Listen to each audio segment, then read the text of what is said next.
That morning, my pen died. Eyes cried. Ladybug, what are you crawling for? So many thoughts to convey, without finding the right words, spending most of the day drained in a daze. Never before has this happened to me, not in this way. But never before had this happened until today.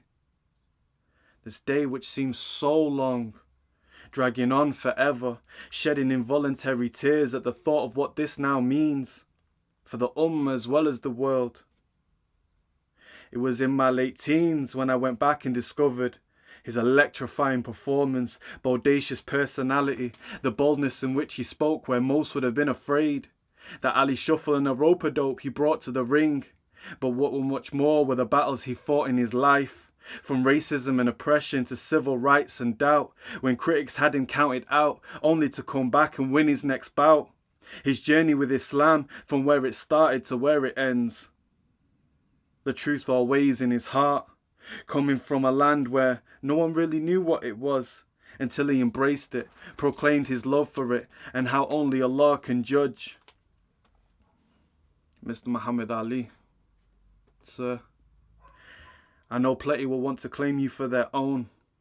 The hero that you were and still are, capturing so many minds and hearts, an inspiration and role model of our times, and I swear that upon hearing the truth, that's partially why I cried. I never told anyone this until now, for I don't think those closest to me would understand.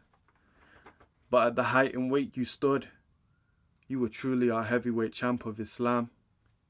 One look at the rumble in the jungle and it's clear to see the anticipation on the ground, the chanting of the crowd, your opponent without a face, for he was merely a stand-in for those of hate who wanted to see you fail. From round 1 until 8, you didn't do as they expected, dancing around, moving fast with quick jabs, expecting the butterfly to get stuck and the bee to have stung its last. As everything starts to move slow, from blow after blow, you took in that corner toe-to-toe with their champ. It was at that moment you knew they were tired. The system couldn't take any more. They threw everything at you they could, refusing to serve you in that diner, trying to force you to go to war, taking you to court, banning you from boxing and more.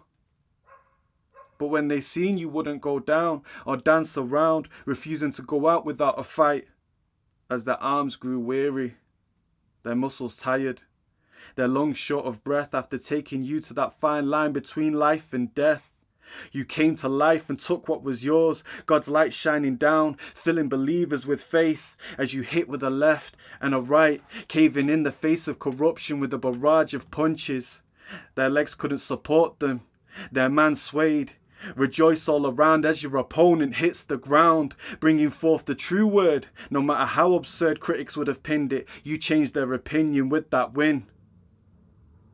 And for me, your life was like a reel of highlights of why it's so important to fight for what's right. You were much more than a boxer who put on gloves and stepped in a ring. You were a sign for all mankind. And with this you will truly be missed. But as you once said, and it is, because of God we all exist, to him we shall return. So to please him while we live should be our main concern. For the real fight isn't this life, but for paradise, and although yours will go down in history, today the Ummah suffered a great loss. Today the world suffered a great loss. For you I pray it was another great victory. Ali Bumbaye.